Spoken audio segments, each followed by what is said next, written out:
Le renseignement militaire américain a localisé l'un des individus les plus surveillés du continent américain en pistant méthodiquement la compagne du dirigeant d'un puissant réseau criminel mexicain. Une approche de surveillance classique, mais redoutablement efficace, qui a permis de remonter jusqu'à la ville de Tapalpa, jusque-là hors des radars officiels.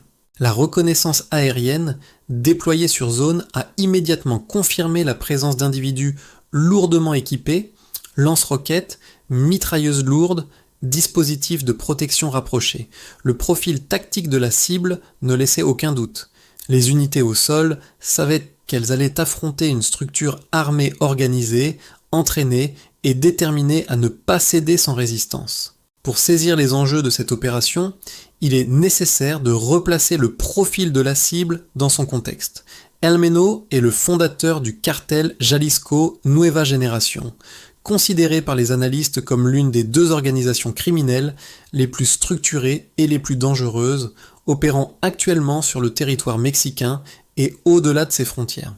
Sous sa direction, la diffusion massive de fentanyl a causé des centaines de milliers de victimes à travers le continent. Les enquêteurs ont par ailleurs documenté l'existence de charniers dans plusieurs régions mexicaines où il ne subsistait parfois que des chaussures empilées à proximité de fours industriels, des traces matérielles d'une violence organisée, systématique et délibérément déshumanisante. C'est précisément ce degré de menace partagée qui a conduit deux gouvernements aux relations diplomatiques tendues à coordonner une opération commune. Au-delà des frictions bilatérales récentes, cet individu incarnait une priorité sécuritaire convergente pour Washington et Mexico City, rendant toute coopération non seulement souhaitable, mais stratégiquement inévitable. Les États-Unis ont engagé dans ce cadre une unité interagence spécialisée, la Joint Interagency Task Force Countercartel, dont la mission centrale est de cartographier les réseaux criminels transfrontaliers. Composée d'agents du renseignement, de forces de l'ordre et de personnel militaire, cette structure fournit des données de ciblage opérationnel directement exploitables par les unités mexicaines déployées sur le terrain. Ce niveau de coopération n'est pas sans précédent. La capture d'El Chapo avait déjà démontré la capacité des deux pays à coordonner des opérations complexes malgré leurs divergences politiques. Ce qui distingue cette intervention, c'est l'intensité de l'implication américaine confirmée officiellement par les ministères de la Défense des deux nations, une reconnaissance rare dans ce type d'opération sensible. Des hélicoptères d'attaque équipés de canons rotatifs ont été positionnés en appui aérien rapprochés autour de la zone d'objectif. Le dispositif déployé reflète l'importance stratégique accordée à cette cible. Rarement deux gouvernements aux intérêts aussi divergents sur d'autres dossiers auront mis en place un tel niveau de coordination opérationnelle pour neutraliser un acteur criminel non étatique. Dès la tentative d'interpellation au sol, un affrontement armé a éclaté. Les forces mexicaines ont échangé des tirs nourris avec les éléments de protection rapprochés de la cible. Simultanément, les hélicoptères d'appui ont ouvert le feu, contraignant les combattants adverses à se replier vers les hauteurs boisées environnantes où ils ont progressivement été encerclés. L'analyse topographique du secteur d'opération éclaire la dynamique de l'affrontement. Les plaines rurales entourant la zone offrent une couverture naturelle particulièrement limitée, ce qui a rendu la retraite des combattants en fuite extrêmement difficile à organiser. Les forces mexicaines ont exploité cet avantage géographique pour refermer méthodiquement leur dispositif d'encerclement. Le bilan opérationnel a été confirmé peu après la fin des combats. 8 membres du réseau ont été neutralisés sur zone. El Meno lui-même a succombé à ses blessures lors de son transfert vers un établissement hospitalier. 3 militaires mexicains ont été blessés au cours de l'assaut initial. Une vidéo largement relayée sur les réseaux sociaux a montré un soldat ayant reçu un projectile dans la cavité buccale sans perdre connaissance. L'exploitation tactique du site a permis la saisie de plusieurs véhicules blindés appartenant au réseau criminel, ainsi que de lance-roquettes. Les deux gouvernements ont officiellement salué le succès de l'opération, mais cette satisfaction initiale a rapidement laissé place à l'inquiétude, car la neutralisation du chef allait déclencher une réaction en chaîne d'une ampleur inattendue. En réponse à la mort de leurs dirigeants, Des cellules armées du réseau ont simultanément activé des dispositifs de représailles à travers l'ensemble de l'État. L'armée mexicaine s'est retrouvée engagée sur de multiples fronts en l'espace de quelques heures. Cette réaction coordonnée et quasi instantanée révèle l'existence d'un protocole préétabli de gestion de crise au sein de l'organisation criminelle. Des civils ont été contraints de quitter leurs véhicules sur plusieurs axes routiers, lesquels ont ensuite été incendiés par des individus armés. Des commerces ont été détruits dans plusieurs localités.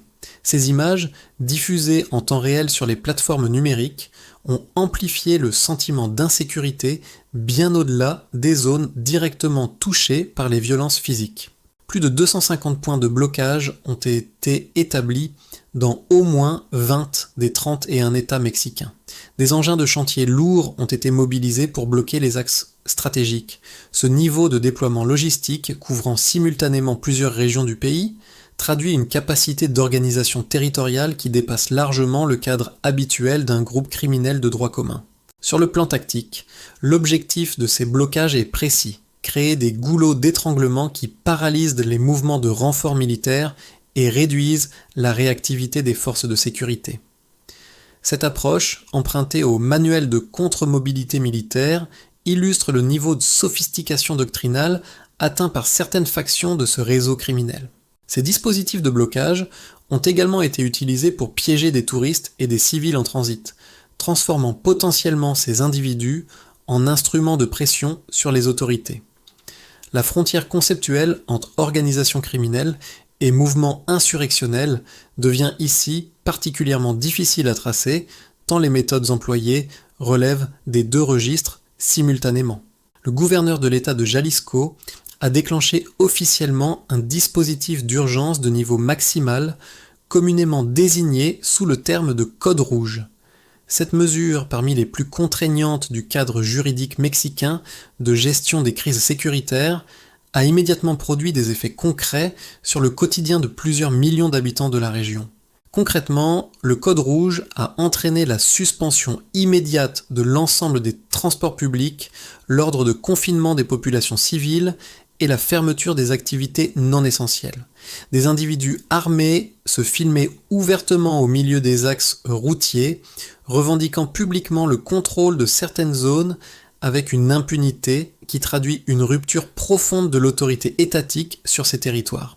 L'absence totale de discrétion de ces individus mérite une analyse particulière. S'exposer volontairement sur les réseaux sociaux alors que des unités spécialisées disposant de capacités biométriques avancées sont en état d'alerte maximale, révèle soit une confiance absolue dans leur impunité locale, soit une méconnaissance réelle des outils technologiques dont disposent désormais les forces de sécurité modernes. En réponse directe à ces débordements, l'armée mexicaine a intensifié ses opérations de patrouille dans l'ensemble des zones affectées. Mais une nouvelle complication est apparue lorsqu'une rumeur, diffusée via les réseaux sociaux, a affirmé qu'une attaque coordonnée ciblait l'aéroport international de Guadalajara, deuxième pôle urbain du Mexique en termes de population et d'activité économique. La panique qui s'en est suivie a conduit à l'évacuation spontanée de nombreux civils présents dans l'enceinte aéroportuaire. Il s'est avéré que l'alerte était infondée. Cet épisode illustre cependant un mécanisme géopolitique important. La désinformation comme outil de déstabilisation permettant de paralyser des infrastructures critiques sans mobiliser un seul combattant, ni dépenser une seule ressource matérielle. Dans ce contexte d'instabilité, des opérateurs privés de sécurité ont rapidement positionné leurs actifs dans la région. Une société dénommée Saber Defense a annoncé le déploiement d'aéronefs et de personnel spécialisé au Mexique avec des capacités d'évacuation d'urgence pour les ressortissants américains bloqués dans la zone de Puerto Vallarta. Ces effectifs, composés majoritairement d'anciens membres des forces spéciales, opéraient sans couverture diplomatique formelle. Ce type de déploiement de contractants militaires privés dans des zones de tension n'est pas sans précédent dans l'histoire récente. Les États-Unis ont financé pendant plusieurs années des opérations similaires en Colombie dans le cadre de la lutte contre les organisations criminelles armées. La question de la légitimité et du cadre juridique de telles interventions au Mexique se posera inévitablement si ce modèle venait à se généraliser. Les données disponibles permettent de mesurer l'ampleur réelle de la crise sécuritaire mexicaine. Plus de 23 000 homicides ont été enregistrés sur le territoire en 2025, soit un chiffre 5 fois supérieur au total des pertes humaines de l'ensemble du conflit international contre le terrorisme sur la même période. Ce qui rend cette statistique encore plus préoccupante, c'est qu'elle représente en réalité une baisse de 30% par rapport à l'année précédente. Mais cette réduction apparente des homicides doit être mise en regard d'une hausse simultanée de 16% des disparitions recensées. Pour plusieurs analystes, ce décalage statistique suggère un possible reclassement administratif de certains homicides en disparition afin d'améliorer artificiellement les indicateurs officiels. Une distorsion qui compromet la fiabilité des données sur lesquelles reposent les évaluations sécuritaires internationales. La déstabilisation liée à ces organisations criminelles représente également un obstacle majeur aux ambitions économiques américaines dans la région. Washington cherche à positionner le Mexique comme un partenaire industriel stratégique de substitution face à la Chine, notamment dans le cadre des politiques de relocalisation des chaînes d'approvisionnement. Mais l'insécurité structurelle dissuade les investisseurs et fragilise durablement ce projet géoéconomique. Depuis 2018, ces organisations ont opéré une diversification significative de leurs sources de financement. Le détournement de carburant est devenu une activité économique centrale. Interception de camions-citernes, corruption de responsables de raffineries, pression exercée sur des travailleurs du secteur pétrolier. Cette activité génère des revenus qui concurrencent désormais directement ceux issus du trafic de substances illicites. Cette évolution financière s'explique en partie par l'effondrement des marges sur le marché du fentanyl, dont le prix a chuté de 80% en 2 ans sous l'effet de la surproduction. Le carburant illicite compense cette érosion et offre à ces organisations une base financière stable, diversifiée et difficile à démanteler, leur conférant une résilience économique face aux opérations répressives de l'État.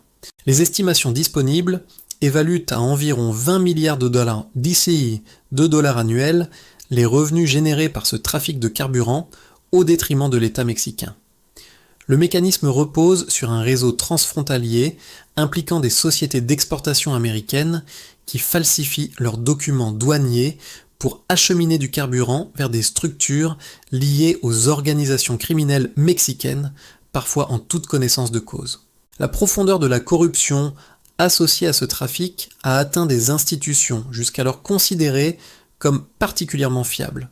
Des officiers supérieurs de la marine mexicaine ont été interpellés dans le cadre d'une enquête sur un réseau de contrebande de carburant. Cet événement, qualifié de « semaine noire » par les observateurs internes, a soulevé des interrogations fondamentales sur la capacité des institutions à résister à l'infiltration criminelle à tous les échelons. Un enquêteur principal du parquet de l'État de Tamaulipas a été assassiné par un réseau criminel pour avoir poussé trop loin ses investigations sur ces circuits financiers illicites. Ce cas illustre un mécanisme systémique. La violence ciblée contre les acteurs judiciaires fonctionne comme un instrument de régulation interne, décourageant toute tentative d'investigation approfondie sur ces structures. La nature exacte de l'implication américaine sur le terrain mexicain reste un sujet de tension diplomatique.